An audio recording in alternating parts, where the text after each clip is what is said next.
Hey guys, this is Dr. Shubha Jyoti and welcome back to my channel. And in this video, I wanted to talk about fellowships because a lot of you all asked me questions about that. And also आपके questions देख करके मुझे लगा that आपको अच्छा idea नहीं है about fellowships क्योंकि कोई पूछ रहा था कि आप jobs और fellowships को कैसे balance करोगे. तो मैं जो fellowship कर रही हूँ, जहाँ तक मुझे पता है कि fellowship is kind of like a job. आपको उसकी stipend मिलती है, ठीक है? तो it's not something कि आपको balance करनी पड़ेगी. और मुझे पता है कि काफ़ी चीज़ें ऑनलाइन भी चल रही हैं बट आई डोंट थिंक कि वो ऐसा कुछ है जिसमें आपको घुसना चाहिए क्योंकि वो आपको बहुत ज़्यादा वैल्यू नहीं दे पाएगा. ठीक है. First of all let me just talk about fellowship होता क्या है. ठीक है. तो फेलोशिप में घुसना like a lot of you all ask me कि इसको अप्लाई कैसे करना है क्या. तो इसमें घुसना बहुत बड़ी बात नहीं है क्योंकि इसमें वो लोग पैसे लेते हैं. ठीक है. They take an entry fee. एक फ़ी लिया जाता है आपको उस फेलोशिप प्रोग्राम में एंटर करवाने के लिए. सो मतलब घुसना बहुत मुश्किल काम नहीं है, आराम से मिल जाएगा आपको because all they care about is actually the money. ये मैं रियलिटी आपको बता दूं कि फेलोशिप्स आजकल it is kind of like a business. ठीक है. वो लोग का सिस्टम ये है ना कि जैसे मैं जाऊँ, मैं ये ऑन्को एनेस्थीसिया और रोबोटिक का जो कर रही हूँ, जो मैं देख रही हूँ, like I am someone who knows the work right. मैंने एमडी पास कर लिया है, वो जानते हैं मुझे काम आता है. तो what they are basically doing with this fellowship system is वो लोग they are taking an entry fee. तो वहाँ उनका पैसा बन जाता है.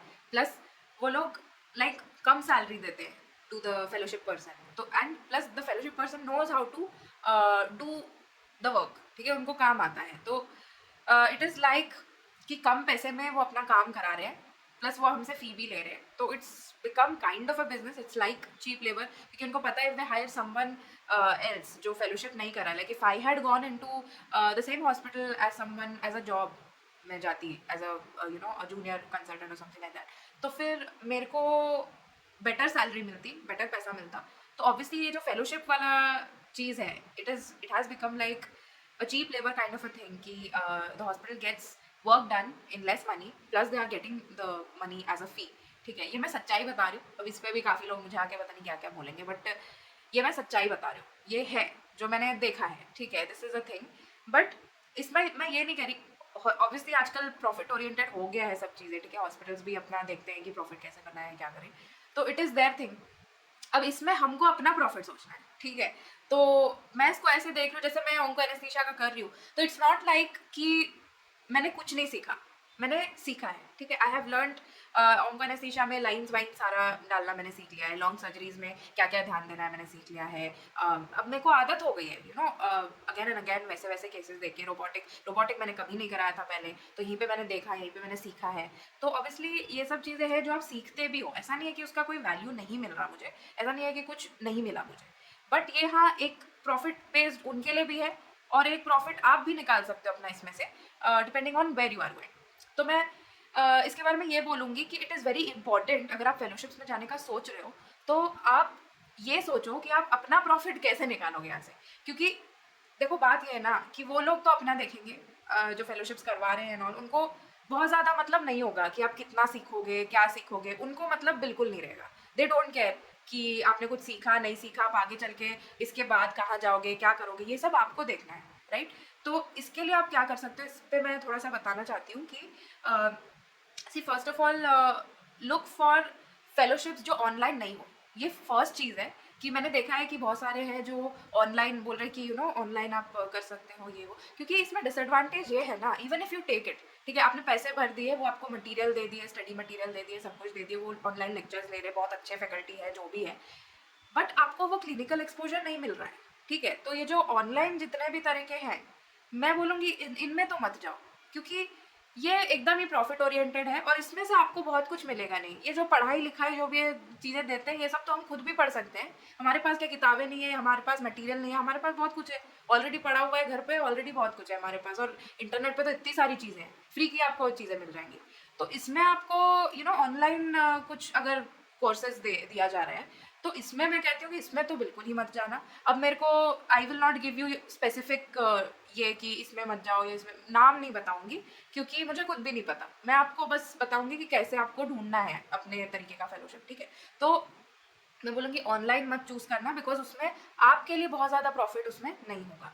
कमिंग टू जो एक्चुअल फेलोशिप्स होते हैं ड्यूरेशन मैं बोलूँगी कि 6 months to 1 year या फिर उससे भी बियॉन्ड जो है ऐसे टाइप के फेलोशिप्स आप लो और इंश्योर करो कि एक प्रॉपर हॉस्पिटल में आपको पोस्ट किया जाएगा, आपको एक प्रॉपर स्टाइपेंड दिया जाएगा, because that will make your life a lot more easier. ठीक है, जब आपको if it's like a job तो आपको बहुत ज़्यादा टेंशन नहीं होगी, आपको साथ साथ में चीज़ें करनी नहीं पड़ेंगी, राइट।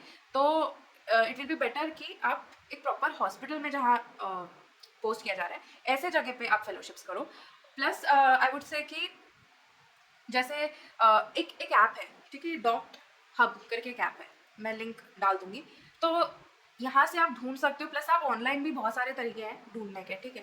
तो मुझे तो वो ऐप अच्छी लगी, उसमें बहुत सारे फेलोशिप्स उन्होंने डिटेल्स दे रखी हैं, तो उसमें आप जाकर के देख सकते हो, आप इंक्वायरी सेंड कर सकते हो उसके अंदर, जहाँ भी आपको इंटरेस्ट है ना। Again this is very important, आप ऐसे फील्ड में जाओ जहाँ आप इंटरेस्टेड हो, ठीक है। जैसे अगर आपको इमरजेंसीज हैंडल करना पसंद है तो definitely go to emergency medicine, ठीक है। अगर आपको ये क्रिटिकल केयर आईसीयू ड्यूटीज अच्छी लगती है तो उसमें चले जाओ। So depending on whatever your interest are, वो चीज़ आप सेलेक्ट करो फेलोशिप्स में से, and after that what you can do send inquiry. वैसे आपको डिटेल्स वो लोग शायद मेल वेल करेंगे या जो भी होगा।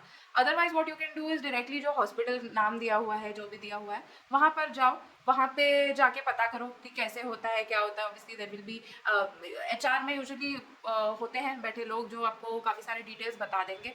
अगर वहाँ नहीं जाना तो डायरेक्ट डिपार्टमेंट में घुस जाओ, इमरजेंसी मेडिसिन है, इमरजेंसी मेडिसिन में घुस जाओ, वहाँ पे डॉक्टर से बात करो कि यहाँ कैसे क्या होता है, ठीक है।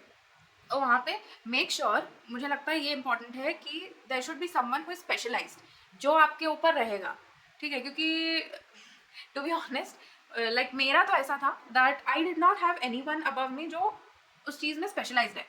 तो it is a little weird for me to say कि हाँ मैंने यहाँ से करा है, बट मतलब किसके अंडर करा है ये भी मैटर करता है। तो if you have done it under someone who is super specialised तो वो एक अच्छा नेम आपको दे देता है। अब मैंने तो नहीं किया, बट या I just learn based on उनके एक्सपीरियंस एंड स्टफ। बट आप लोग ये देख सकते हो, इट इज़ इम्पॉर्टेंट एक्चुअली कि आप किसी स्पेशलाइज पर्सन के अंडर जब अगर काम करोगे तो that will give you a good name also कि हाँ मैंने इनके अंडर काम किया है। प्लस इट ऑल्सो इंश्योर्स कि वो आपको अच्छे से ट्रेन करेंगे, अच्छा सिखाएंगे। तो दैट इज़ इम्पॉर्टेंट कि आप किसके अंडर करोगे ये पता करो। इसके अलावा मैं बोलूँगी कि if you are going into a fellowship तो बहुत लोग इंटरेस्टेड नहीं होते हैं फेलोज को सिखाने में, मैं सच्चाई बता रही हूँ, ठीक है। बहुत लोग इंटरेस्टेड नहीं होते हैं। आप खुद एक्टिव इंटरेस्ट लो, आप लोगों से सवाल पूछो कि कैसे क्या हो रहा है। You have to be an active learner. आप फेलोशिप करने जा रहे हो, आपको एक्टिवली चीज़ें करनी पड़ेंगी, प्रोसीजर्स दिख रहे हैं, हो रहे हैं, आप जाओ खुद, आप पूछो कि क्या हो रहा है, कैसे हो रहा है, क्या आप कर सकते हो। ये सब खुद ही जंप करके लेनी पड़ती है अपॉर्चुनिटीज इन फेलोशिप्स। तो ये मैं एक चीज़ बोलूँगी कि काफ़ी लोग बोलेंगे आपको कि यार अगर जो लोग पैसिव होंगे ना तो उनको ऐसा लगेगा कि क्या यार कुछ भी नहीं सीखा, कुछ भी नहीं सिखाया। तो मैं सीधे सीधे बता रही हूँ, कोई कुछ भी नहीं सिखाएगा क्योंकि किसी को इस चीज़ में से कुछ भी नहीं मिल रहा है, ठीक है। जो आप सुपर स्पेशलिस्ट जो भी है जिसके अंडर भी आप पोस्टेड हो, उनको क्या ही ज़्यादा मतलब है किसी को सिखाने में बताने में, है ना। वो अपना काम कर रहा है, वो अपना घर जा रहा है। तो even if you are posted under someone who is very knowledgeable, आपको उनसे सीखना खुद पड़ेगा। लाइक वो आपको आकर के नहीं सिखाते रहेगा, ठीक है। तो मैं यही बता रही हूँ कि आपको खुद से इंटरेस्ट लेना पड़ेगा, खुद जंप कर करके अपॉर्चुनिटीज ऐसे हॉक करनी पड़ेंगी, खुद ही सीखना पड़ेगा। ये चीज़ है फेलोशिप में, ठीक है। एंड प्लस मैं ये भी बताना चाहती हूँ that fellowships are a way to upgrade your own skills. आपके स्किल्स आप बेटर कर लो, ये मेनली इस चीज़ के लिए है। तो अगर आप करने जा रहे हो तो try to become better than before. जिस भी फील्ड में कर रहे हो ट्राई कि आपको पहले पहले आप जहाँ थे उससे आप बेटर बन के बाहर निकलो। क्योंकि आप बाहर जब निकलोगे भी, अगर आप कॉर्पोरेट हॉस्पिटल्स में जॉब्स वगैरह के लिए अप्लाई करते हो and you using that fellowship in your CV, उनको बता रहे हो कि मैंने इस चीज़ में फेलोशिप कर ली है, तो देन दे विल एक्सपेक्ट कि आप उस चीज़ में अच्छे से काम करो, ठीक है। दे विल नॉट केयर कि आपने कहाँ से किया है, किसके अंडर किया है। They will be like you should know the work, ठीक है। तो उनके लिए वो ज़्यादा ज़रूरी है कि आप काम कर सकते हो उस चीज़ में। सो वो आपका स्किल बिल्ड होना चाहिए when you are going through a fellowship. Also I would like to say कि कॉर्पोरेट हॉस्पिटल्स में फेलोशिप्स की वैल्यू है, ठीक है। जैसे मेरा, मैं खुद का बता दूँ कि if I go to corporate hospital, मुझे बहुत इज्जत है, बहुत इज्जत देंगे वो मेरे को कि अच्छा इतने सारे फेलोशिप्स मैंने किए हुए हैं, वो मेरे को इज्जत देंगे, ठीक है। लेकिन अगर आप गवर्नमेंट हॉस्पिटल में जाने का सोच रहे हो तो गवर्नमेंट में बिल्कुल आपको कोई क्या बोलते हैं, रिस्पेक्ट नहीं मिलेगी विद दैट थिंग। हाँ, कुछ लोग होंगे जो देख करके बोलेंगे अच्छा इनको ये है, मे बी अगर जैसे मैं भी अगर जाती हूँ एक किसी गवर्नमेंट हॉस्पिटल में, सो मे बी जब ऑर्गन एनेस्थीसिया होगा या रोबोटिक होगा, अगर वहाँ हुआ तो, और अगर रीजनल का कुछ हुआ तो फिर may be people will start calling me कि आपको इसमें पता है, आपने फेलोशिप की है तो आप प्लीज़ आ जाओ हमारे केस में हेल्प कर दो या something like that. But otherwise आपकी लाइक गवर्नमेंट में आपको बहुत ज़्यादा उसके वजह से कोई अच्छा पोस्ट मिल जाए या सैलरी बेटर हो जाए, ये चीज़ गवर्नमेंट में नहीं होगी आपके साथ, कॉर्पोरेट में ज़रूर होती है, वो लोग वैल्यू करते हैं इस फेलोशिप्स को। ठीक है, ये एक और चीज़ मैं बता दूँ। Plus I would also like to say this कि अगर आप MBBS के बाद जाते हो फेलोशिप करने के लिए, तो like for example let me take an example of let's say emergency medicine. ठीक है, आपने एमरजेंसी मेडिसिन में फेलोशिप करी हुई है, आई वुड से ठीक है आपने इमरजेंसी मेडिसिन में फेलोशिप कर ली, तो but you are better then an MBBS person, पर आप उसके इक्विवेलेंट नहीं हो जो 3 साल MD किया है इमरजेंसी मेडिसिन में, आप उसके इक्विवेलेंट नहीं हो जाओगे। ठीक है, तो ये बात आपको पता होनी चाहिए। मतलब ये बीच का रास्ता है, it's not equivalent to MD। ठीक है, आपको फिर भी मतलब उतनी रिस्पेक्ट नहीं मिलेगी जितना उस पर्सन को मिलेगा, बट डेफिनेटली आप जो MBBS से हो उससे आप अपग्रेड हो जाओगे। I would say fellowships are more useful for people जो शायद अपना ही हॉस्पिटल खोलना चाहते हैं, अपना सेटअप खोलना चाहते हैं उनके लिए, या फिर जो अपना ही कुछ गाँव में जाके क्लिनिक विनिक खोलना है या ऐसा कुछ आइडिया है, तो ऐसे लोगों के लिए fellowships are very good. Plus अगर आप यू आर फाइन कि यार MBBS से कुछ अपग्रेड करना है, इट्स ओके अगर MD से कम मिले मुझे, बट अगर आप MBBS से अपग्रेड होना चाहते हो and you want to work in a corporate hospital तो भी इट्स ग्रेट। बट मैं तो ये बोलूँगी अगर आपका प्लान है to go to a government hospital, end में आपका वही प्लान है, तो आई वुड सजेस्ट कि इस पर टाइम वेस्ट करने का कोई पॉइंट नहीं बनता है। फेलोशिप्स करके आपको सिर्फ आपके स्किल्स बेटर हो जाएंगे, बट आपको गवर्नमेंट में कुछ बहुत बेनिफिट नहीं होगा फेलोशिप्स करके। सो या that is all I would like to tell you about fellowships. I hope कुछ help मिली हो. It is a difficult choice to make definitely, but I hope कुछ तो समझ में आया हो, कुछ तो help मिले। और कोई आपको doubts होंगे तो आप definitely comments में लिख सकते हो. I will reply back to you and I'll see you for another video.